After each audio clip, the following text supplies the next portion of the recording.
Hi everyone, this is Taryn. We had a very busy day of free agency here, only in day one, and so much happening. So here are my five favorite moves, starting with Malik Willis here, quarterback getting signed by the Miami Dolphins, and I love this for so many reasons. First of all, I'm just kind of a big fan of Malik Willis. I remember when Willis was going into the 2022 draft, I really liked a lot of what he had, his physical traits, the strong arm, the great agility, the ability to be mobile. I just thought there was a lot to really like about Willis's game. And I actually had him, I think, going to the Giants with like the third overall pick. Not the third round, the third pick. That doesn't happen. He ends up going to the Titans where things are tough for him, but then he plays with the Packers for 2024 and 2025. Plays very well. Now, again, it was a very limited sample size, but I thought he played great, especially this year against the Baltimore Ravens.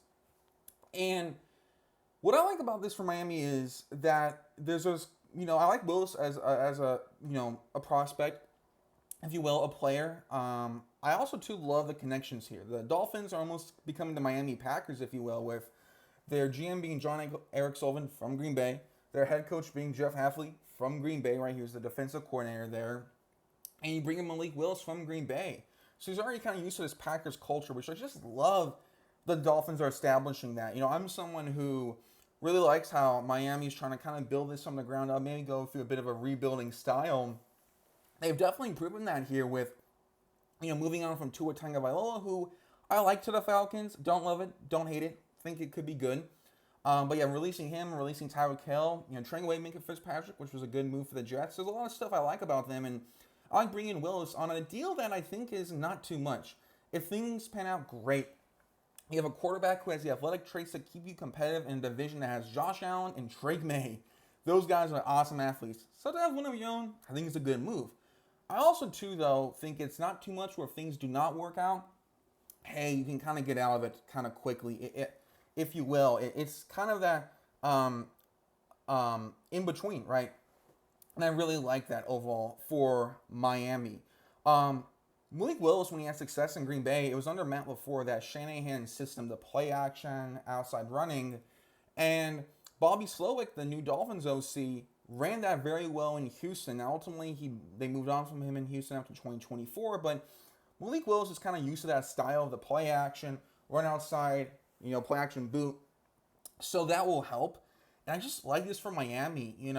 I think moving on from Tua makes sense. You're starting new, and you're getting a contract that I don't think is that much. So love it here. I know the Cardinals were mentioned as well for Malik Willis. I don't know. It's a bit weirder for me to go from Kyle Murray to Malik Willis. I think Tua to Malik Willis are different. The other thing, Tua was very much a quarterback from the pocket. Malik Willis is a guy who can extend outside of it. So really just like this move a lot here for various reasons, schematically, background wise, and I wish Malik Willis nothing from the best. I mean, this could be really exciting if things pan out well for him. So that's number one. And then number two here is Kenneth Walker to the Kansas City Chiefs here. 3-year, $45 million. The Super Bowl MVP goes to KC. And a bit of a loss for Seattle, right? You lose Kenneth Walker, who was really good in the postseason. I know Walker was good, pretty good during the regular season, but really stepped up in the playoffs. He was amazing. And in this Super Bowl especially, he goes to the Chiefs. And this is the first time since Kareem Hunt that Mahomes is going to have a really good running game. They've had Isaiah Pacheco for the past couple seasons. I think Pacheco is a good back. I think he has some good power. I think he has just trouble putting it all together. If Pacheco stays here, he could be a really nice number two behind Kenneth Walker. I like that here. We have Walker running outside, carrying out a defense. Pacheco can come in, just hit the hole. I really like that move a lot here. So you love it for that, but just Walker is just a great player, and the Chiefs need that running back position. I think that running the ball with Mahomes' ability to create, you could do so much fun plays. My mind goes back to the 2023 Super Bowl, 49ers Chiefs, where in that overtime drive where the Chiefs won the Super Bowl, Mahomes was scrambling outside the pocket, doing some option stuff. Like, he can do that, and I just love bringing in Walker here. You need that running back in KC, and they got it. They got the best guy available. I just love it for KC, and I said this before, but I think that this past season was kind of a reminder, wake-up call for the Chiefs. And I think they're answering it here with the Kenneth Walker signing. Also, too, with trading away Trent McDuffie, you're losing a lot of your defensive players here. this was to kind of make money for Kenneth Walker. So I'm glad they landed him, right? Getting rid of some of those defensive players to make space for a Kenneth Walker, I think is more so worth it here. Because when they trade away Trent McDuffie to the Rams, I'm like, I love Trent McDuffie. Awesome get for LA. Don't know if I love it for the Chiefs, or for the Chiefs point of view. But now you can get Kenneth Walker. Really like that here. Really, really like it. And man, he's going to be fun to watch. Another kind of mini aspect too here is you kind of steal a player away from a potential rival. I know the Seahawks in the NFC West, Chiefs in the AFC West, but you play them this year in the regular season. You play at Seattle. But two, if the Seahawks have a great season, go back to the Super Bowl and the Chiefs are there, you now have a player on your side that would have been on the Seahawks. So I think that's a really just kind of nice little move there, that you steal a potential player from a Super Bowl contender. I think that's kind of a very underrated sign of this. Reminded me when LeGarrette Blount actually in 2016 won the Super Bowl with the Patriots, and next year he won it with the Eagles. So this could be a case where Kenneth Walker's back-to-back champions. It wouldn't shock me if the Chiefs won it all. I had my reservations, but Travis Kelce's coming back. These receivers, I like them enough. You have a great running back. Yeah, good stuff there. Then, third, kind of on the Seahawks train, want to go Boye Mafe here to the Bengals. The edge rusher here goes to Cincinnati for 3 years, $60 million. So I almost put Brian Cook here. The Bengals signed him, former Chiefs defensive back.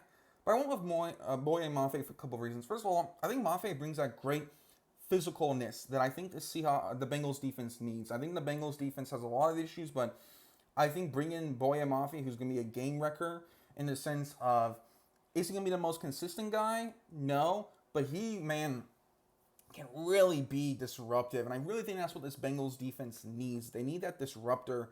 They need some of that kind of energy. And I think Boye Mafe fits this perfectly. I really just love, too, how the Bengals were so active in free agency defensively. Again, maybe last season was like a wake-up call, like how it was for the Chiefs, where, you know, you only win 6 games. Joe Burrow said he was unhappy. Who knows how much of that was true? But, I like the idea to just go out and go defense and go big and say, hey, let's go. We have Joe Burrow. We have this guy on the team. Let's go ahead and try to do this here. So really just like this here for the Bengals to go all in on the defense here and really go with that angle of saying, you know what, we have this awesome offense with Chase, Higgins, those great receivers there. We need the defense to be better. Here's our chance. Bring someone who has that energy. And I also think, too, I like it for the coaching perspective here, where you have Al Golden, the defensive coordinator here for the Cincinnati Bengals, is from a college background in Notre Dame, who they kind of like to mix stuff up and kind of do a couple of different things. So I'm like, if you're kind of getting multiple on the defense here, right, if you're trying to switch things up, I think Mafe can do a really good job with that here. So I really like this move. It's a smaller move because I think Willis and Walker are kind of the big headlines. I like this one a lot too, though, and I think that Cincinnati is really interesting. I was kind of low on them next season, but a very, very exciting offseason. And then we continue with the edge rushing train. The Panthers signed Jaelan Phillips, former Miami Dolphin and most recently Philadelphia Eagles, to a 4-year, $120 million deal. I really like this one a lot here. Carolina had a nice season last year. You won 8 games. You kept things close in the wild card round. And it's like, okay, where do things go? And I like how they say, you know what? We have Bryce Young on this rookie deal. We have Ted McMillan offensive rookie of the year. Let's go for it. Let's go for it. Let's go with this winning window and you get Jaelan Phillips, who I think is a great move for a couple of reasons. First of all, when Eagles brought in Phillips last year, after they got him, the increase in how great their defense was noticeable. Their defense went from pretty good to borderline elite. And then with Phillips as well, I think this Panthers D-line turns into a really nice unit. You already have Derek Brown, who's a really good DT. Nick Scorton, I thought as a rookie, showed some good flashes. Just like, you have Phillips to be the number 1. Scorton has a 2. Derek Brown, that's a pretty nice defensive line. I'm not going to say it's amazing, but it's pretty good, and this could develop very well. I know Phillips has some injury concerns in his career, and this is a lot of money, but the Panthers here really like this window, and I like how they're going after it here. And the defense pass rush is just kind of one thing you need to improve, because I like their secondary play. Mike Jackson, J.C. Horner, I thought were good cornerbacks last year. They're more ball hawking guys. They like to get interceptions. I thought the secondary was actually pretty solid. And it's like, okay, you're now building out the pass rush. So just very exciting stuff here. Really love the idea of bringing Phillips in for Carolina. He was a big name. Were the Eagles going to keep him? Kind of the discussion was like, who knows? But yeah, they brought him in. It's Carolina, and that's also shows too. It was probably due to the money, but the fact that Phillips chose Carolina, right, shows that they're building something fun. And Ejiro Evero has a really nice piece as well here. And then we have the fifth and final one here, right? Michael Pittman, who got traded to the Steelers, and they signed him, right? The former Colts receiver. I really like this. I'm a big Michael Pittman fan. I know he had a bit of a down year last season, but I think this move makes sense for a variety of reasons. First of all, I think that Pittman complements DK Metcalf very well. They're both kind of possession receivers, but when you have two of them, that's going to be very tough for teams to cover. Secondly, Steelers head coach is Mike McCarthy. I'm still iffy on the hire, but one thing McCarthy did really well was work well with multiple receivers in Green Bay. Jordy Nelson, Randall Cobb, Greg Jennings, Donald Driver, and list of names goes on the receivers he worked with here. And I really like the idea of saying, okay, now in Pittsburgh with McCarthy, let's go with Pittman, and let's go with someone here like Metcalf. Let's create a really nice duo. And I really like that. I think that could fit Mike McCarthy's coaching skill set very well. And additionally, whoever the quarterback is, it fits. If it's a rookie, you have a great, reliable target in Michael Pittman. If it's Aaron Rodgers, cool. That's a really nice connection, right? I just like this a lot for Pittsburgh. I don't know. I'm just kind of a big fan of Michael Pittman. I like the way he attacks the ball. I think he can be solid at separation. I love bringing him in to pair him up with DK Metcalf. And that does it, everyone, here for this video. I wanted to kind of do one after the big day one of free agency, kind of say my favorite moves. Some other stuff I like here, Wan'Dale Robinson to the Titans. You reunite him with Brian Daboll. I think that could be really fun.